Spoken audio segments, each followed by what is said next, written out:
I used to draw a lot. I also did a lot of other creative shit when I was a kid. I played a lot of piano, I made YouTube videos. Even at one point, I competed in like Minecraft build competitions, and I won a few too. It was pretty cool. But then when I got older, I stopped opening my sketchbook. I didn't really play piano anymore, and I even stopped playing Minecraft. And I don't feel like I'm the only one that feels like they've lost their creative spark as they gotten older. But I'm pretty sure this isn't supposed to happen. I believe that there's a new variable that's causing this phenomenon of lost creativity in our generation. Let me give you an analogy. Imagine if Bob Ross was resurrected and wanted to paint something. So he picks up his paintbrush and goes to his canvas. But there's a problem. His canvas isn't just a white blank piece of paper. It's showing him 30 pictures a second of just shit. Literal brain numbing shit. And then after about 6 seconds, another video pops up, and then another, and then another, and then another. Now, if this was real, he'd probably try to like beat the devil out of it, but do you get what I'm trying to say with my analogy here? Bob Ross is your brain and the canvas is your phone. Now, don't worry, I'm not gonna turn this into like a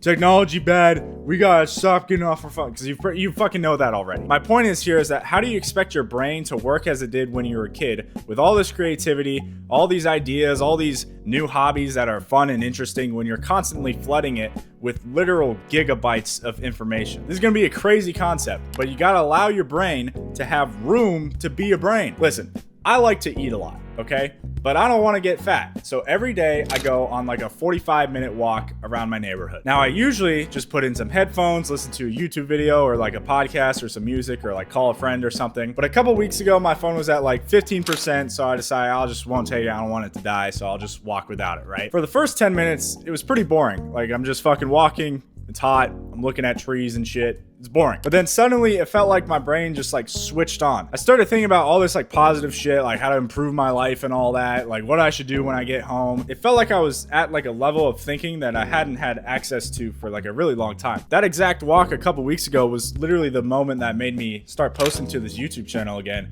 because my brain gave me that thought. And then I realized that that specific moment, like on that walk, was probably the first time in months that my brain had zero input for an extended period of time. I wasn't playing music, I wasn't talking to anyone on the phone, I wasn't listening to a YouTube video or anything. It was just me walking, having the stimulation of moving my feet and just fucking thinking, right? And then I kind of got this realization that the term shower thoughts, that whole concept comes from this exactly. Because if you think about it, most people in the modern day, the only time they don't have something playing in the background or watching something on their phone or TV or whatever is when they're in the shower, because they don't want to get their phone wet. So it makes sense that that is when people get their most creative and like interesting ideas. You see, when we were kids, it's like we were fucking showering the entire day. We didn't have phones or screens or anything, so you just make up shit to do because you're bored. I remember me and my friend Brady, that my neighbor, we would literally just make like YouTube videos about like just random shit in the desert behind our houses. We would just do that for like months straight, and it would be so entertaining and so fun. Kind of sucks that nowadays people just throw their kid a fucking iPad and call it a day. But anyways, I think we both obviously know that the screen is bad, right? And that we should probably try to reduce our time. Chances are you're probably similar to me, where you've tried to reduce your like actual screen time before, where you're like watching the screen. So like you cut out the movie before bed or whatever, or you stop playing that like 2 hours of video games every day. But what I've done in the past is I didn't count those intermediate times of like when you're playing a YouTube video while you're like brushing your teeth, because I wasn't actually like watching it, you know, I'm just listening to it. Or like when you're making lunch or something, you have some podcast playing. I wasn't counting that time. The weird thing about this is I actually think cutting out the screen and like input during those intermediate kind of boring tasks is more important than cutting out like the big blocks of screen. My thought process through this is that if we cut out the big things, right?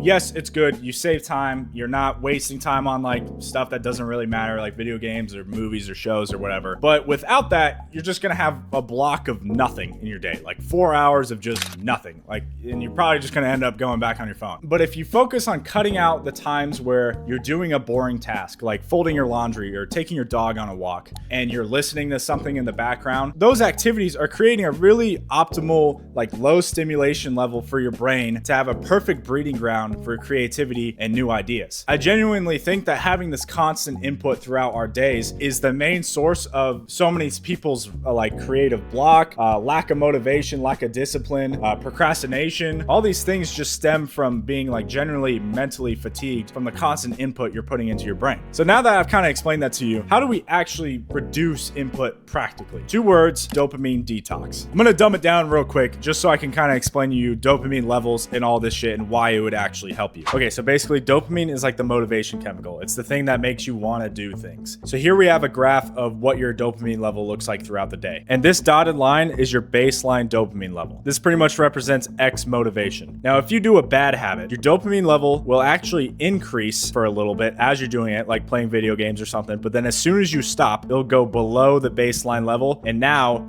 this point right here is your new baseline level. So obviously this isn't really good because yes, you get this short time of like pleasure and fun, but then after, your actual motivation to do things drops below to what it was before. So now harder things feel more hard. Now on the contrary, let's say you did a good habit like working out. So the interesting thing is while you're doing it, your dopamine will actually go below of the baseline level. So it'll be kind of hard. It's kind of sucks to do. You're not really having a ton of fun. But then after, your dopamine will go above your original baseline level. And now this point here, this line is your new baseline level. So now your motivation is higher than it was before. So now you're actually more motivated after you did the hard thing. In addition to getting just like your time and your like mental focus back, having healthy dopamine levels really just helps you do the hard work. Because by comparison, the hard things are more stimulating than nothing because you don't have this input from like the screen and stuff. So they're gonna be the only stimulating thing in your day. So you're just gonna do it. Okay, so if you were trapped in like a white room, like solitary confinement, right? And there's nothing in there but like a paper and pencil. Obviously, after like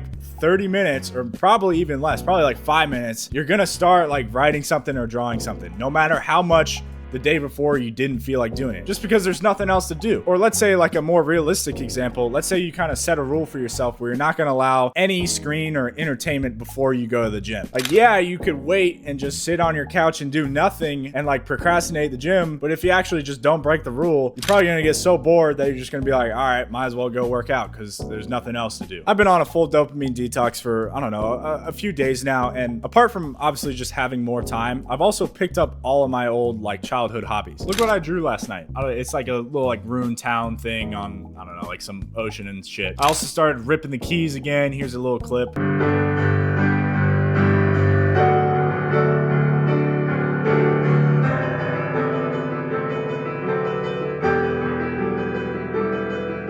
And I even played a little bit of Minecraft. This is the little town I made. Guys, controlling your dopamine levels is the actual like cheat code to infinite motivation. Every bad habit you want to quit, every good habit you want to start, every creative aspect that you want back from your childhood, all the old hobbies that you want to start doing again, all the work you want to get done, all your goals, your best possible life is on the other side of reducing your brain's input so that it actually has room to output. I promise you, you have enough information in your brain. It literally has like 1 billion gigabytes in there of shit that you've learned in your years of living. You don't need to watch another 6-second video. So in an ironic sense, to be all that you can be, you just kind of got to do less. All right, I found all my old drawings. Let's take a look at these. Ooh, banger. Little Mustang in the desert, purple mountains for some reason, but that looked kind of cool.